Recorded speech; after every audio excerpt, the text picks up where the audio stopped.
Hello, അസ്സലാമു അലൈക്കും. അപ്പോൾ എന്നത്തെയും പോലെ ഇന്നും പതിവ് പോലെ ഒന്ന് പുറത്തിറങ്ങിയതാണ് കേട്ടോ. ചെടികളൊക്കെ ഇങ്ങനെ നോക്കി നടന്നപ്പോഴാണ് ഈ പുറത്തെ ബാത്റൂമിൻ്റെയും വിറക് വരൻ്റെയൊക്കെ മേലെ ഒരുപാട് ഇല വീണ് കിടക്കുന്നത് കണ്ടത് കേട്ടോ. അപ്പോൾ സാധാരണ ഞാൻ ഇങ്ങനെ കാണുമ്പോൾ നമ്മളെ കൈ എത്തൂല, അവിടേക്ക് അടിച്ചിങ്ങോട്ട് എടുക്കാനൊന്നും കഴിയില്ല, ഒരാൾക്ക് കയറാനും കഴിയില്ല. അപ്പോൾ ഞാൻ വല്ല തോട്ടിയോ ചൂലോ എന്തെങ്കിലുമൊക്കെ യൂസ് ചെയ്തിട്ട് ഇതുപോലെ വലിച്ചെടുക്കാറാണ് കേട്ടോ പതിവ്. ആഴ്ചയിലൊരു പ്രാവശ്യം നിർബന്ധമായിട്ട് ഇത് ചെയ്യണം, ഇല്ലാന്നുണ്ടെങ്കിൽ നമ്മൾ മുറ്റടിച്ചു വരാത്ത പോലെ തോന്നും കേട്ടോ. അത്രയും വൃത്തികേടാണ്, കാരണം ചുറ്റും നല്ല മരങ്ങളാണ്. അപ്പം ഞാൻ ഫ്രീ ഉള്ള ടൈമിലൊക്കെ ഇങ്ങനെ എന്തുകൊണ്ടെങ്കിലും ഇങ്ങനെ വലിച്ച് താഴത്തേക്ക് ചാടിക്കുകയാണ് കേട്ടോ ചെയ്യുക. അല്ലാതെ നമുക്കത് അതിൻ്റെ മേലെ കയറി നിൽക്കാനൊന്നും പറ്റില്ല. അത് അവരെ വിറക് വരെയും പഴയ ബാത്റൂമൊക്കെ ഉണ്ടാവും, നമ്മളിവിടെ യൂസ് ചെയ്യാറൊന്നുമില്ല, വല്ലപ്പോഴും ഇവിടെ കലക്കിയത് വിരിച്ചിടാനൊക്കെ വരുള്ളൂ. കണ്ടില്ലേ, നല്ല മരങ്ങളാണ്, ബദാം, അതുപോലെ പ്ലാവ്, പിന്നെ മാതോളി, നാരങ്ങ, അങ്ങനത്തെ സംഭവങ്ങളൊക്കെയാണ്. അപ്പോൾ അത് നമ്മൾ അടിച്ച് ക്ലീനാക്കി 10 മിനിറ്റ് കഴിഞ്ഞാൽ വീണ്ടും അതേ സെയിം പ്രശ്നം തന്നെ കേട്ടോ. ഈ വീണ്ടും ഇലകൾ ഫുള്ള് അവിടെ പരന്ന് കിടക്കും. ഇപ്പോൾ മുറ്റടിക്കലും ക്ലീനാക്കലൊക്കെ കഴിഞ്ഞ് കഴിഞ്ഞപ്പോഴാണ് മുളക് മരത്തുമ്പോൾ കുറേ മുളക് ഇരിക്കണം കണ്ട കേട്ടോ. അപ്പോൾ അങ്ങോട്ട് ഇറങ്ങി കുറച്ച് സമയം മുളകൊക്കെ ഒന്ന് പറിച്ചെടുക്കാമെന്ന് വിചാരിച്ചിറങ്ങിയതാണ് കേട്ടോ. വൈകുന്നേരം അസ്രസ്കാരം കഴിഞ്ഞ് കഴിഞ്ഞാൽ പിന്നെ ചെടി നനക്കാൻ, അലക്കിയത് എടുക്കാൻ, അതുപോലെ മുറ്റടിച്ചൊന്ന് ക്ലീൻ ചെയ്യാൻ, അതുപോലെ മുളക് പറിക്കാൻ, അങ്ങനെ എന്തെങ്കിലുമൊക്കെ കാര്യങ്ങളുണ്ടെങ്കിലൊക്കെ ഈ നേരത്താണ് ഇറങ്ങി തരിക. ഇതാണ് കേട്ടോ ആ റോഡ്. ഞങ്ങളെ വീടിൻ്റെ സൈഡ് കൂടെ ആ പാടത്തിനോടൊപ്പം ഒരു റോഡ് ഉണ്ടെന്ന് ഞാൻ പുലർച്ചെ വീഡിയോ ഇട്ടപ്പോൾ കാണിച്ചു തന്നിരുന്നല്ലോ. ഒരു സംഭവം ഈ റോഡാണ് കേട്ടോ.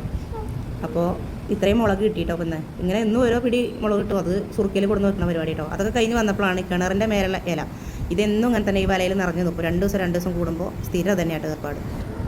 പിന്നെ കിണറിൻ്റെ ഭാഗം അവിടെയും അപ്പുറത്തെ പോലെ തന്നെയാണ് കേട്ടോ. ഒരു ചിക്കുവിൻ്റെ മരം ഉണ്ട്, അല്ല ഇല തിങ്ങി നിൽക്കുന്ന ഒരു ചിക്കുവിൻ്റെ മരമാണ് കേട്ടോ. അത് നേരെ ഡയറക്റ്റ് വന്ന് വീണത് ഈ ഗ്രില്ലുമ്മലാണ് കേട്ടോ. ഈ വലയും ഗ്രില്ലും ഷീറ്റും എല്ലാം കൂടി ഇട്ടുള്ളത് മുരിങ്ങൻ്റെ ഇലയും അതുപോലെ ഈ ചിക്കുവിൻ്റെ ഇലയും കൂടി ചാടിയിട്ടാണ് കേട്ടോ. ഇത് 2 ദിവസം കൂടുമ്പോൾ നമ്മൾ ക്ലീൻ ആക്കിയിട്ടില്ലെങ്കിൽ ഭയങ്കര ബുദ്ധിമുട്ടാണ്. അപ്പോൾ നല്ല മഴയും കാറ്റും എല്ലാം ഉള്ള കാരണം നന്നായിട്ട് ചാടി ഒന്ന് ക്ലീൻ ചെയ്തതാണ് ഇപ്പോൾ മൊത്തം. പണിക്കാർ കൂടെ കാട് വെട്ടാനൊക്കെ വന്ന സമയത്ത് അവരെല്ലാം മൊത്തം ക്ലീൻ ചെയ്ത് പോയതാണ്. പിന്നെയും മഴയും കാര്യങ്ങളൊക്കെ ഉണ്ടായപ്പോൾ വീണ്ടും ചാടി വൃത്തികേടായതാണ് കേട്ടോ. കണ്ടില്ലേ, ഇല തിങ്ങി നിറഞ്ഞ് നിൽക്കുകയാണ്. നമ്മൾ എത്ര ക്ലീൻ ചെയ്താലും അത് ആ വലയിൽ വന്ന് നിൽക്കും കേട്ടോ.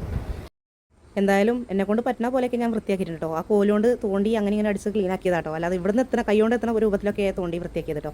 കാരണം വെച്ചാൽ ഈ കിണറിൻ്റെ അപ്പുറത്തേക്ക് കിടക്കുക, ഒന്നില്ലെങ്കിൽ മതിൽ ചാടണം, അതല്ലെങ്കിൽ അപ്പുറത്ത് കൂടെ റൗണ്ട് ചുറ്റി വരണം. അപ്പോൾ ഈ സമയമായതുകൊണ്ട് അങ്ങോട്ട് ചെല്ലൽ ബുദ്ധിമുട്ടാണ്. പിന്നെ പാമ്പിൻ്റെ ശല്യമുള്ളതുകൊണ്ട് എനിക്ക് പേടിയാണ് ഒറ്റയ്ക്ക് പോകാൻ കേട്ടോ. അപ്പോൾ കഴിയണ പോലെയൊക്കെ വൃത്തിയാക്കിയിട്ടുണ്ട്. അത് 2 ദിവസം കൂടുമ്പോൾ ഞാൻ ഈ വടി ഉപയോഗിച്ചിട്ട് അങ്ങോട്ടും ഇങ്ങോട്ടൊക്കെ ആക്കി ശരിയാക്കലാണ് കേട്ടോ. അപ്പോൾ കാണുമ്പോൾ നമുക്ക് തോന്നുന്നത് തൊട്ടടുത്ത് തന്നെയാണ്, പക്ഷേ തൊട്ടടുത്തല്ല, അപ്പോൾ അത് കുറേ ദൂരം അപ്പുറമാണ് പോകണം കേട്ടോ. അപ്പോൾ നമുക്ക് കാണുമ്പോൾ തോന്നും തൊട്ടടുത്ത് തന്നെയാണ്, പക്ഷേ നമ്മുടെ മുറ്റം നിൽക്കുന്നതും കിണർ നിൽക്കുന്നതും 2 സ്റ്റെപ്പ് അപ്പുറം ഉണ്ടോ. അപ്പം മതിൽ ചാടണം, അല്ലെങ്കിൽ മതിൽ അപ്പുറത്തൂടെ റൗണ്ട് ചുറ്റി വരണം കേട്ടോ. ഈ നേരമായതുകൊണ്ട് എനിക്ക് പിന്നെ വഴിക്ക് പോകാൻ പേടിയാണ്. അപ്പോൾ എന്നെക്കൊണ്ട് കഴിയുന്ന പോലെയൊക്കെ മാക്സിമം ശരിയാക്കിയിട്ടുണ്ട്. ഇൻഷാ അല്ലാഹ് അപ്പോൾ അടുത്ത വീഡിയോ ആയിട്ട് പിന്നെ വരാം. അപ്പോൾ പറ്റുന്നവരൊക്കെ സബ്സ്ക്രൈബ് ചെയ്യാനും സപ്പോർട്ട് ചെയ്യാനും മറക്കരുത് കേട്ടോ. അപ്പോൾ ഇൻഷാ അല്ലാഹ് പിന്നെ കാണാം. അസ്സലാമു അലൈക്കും.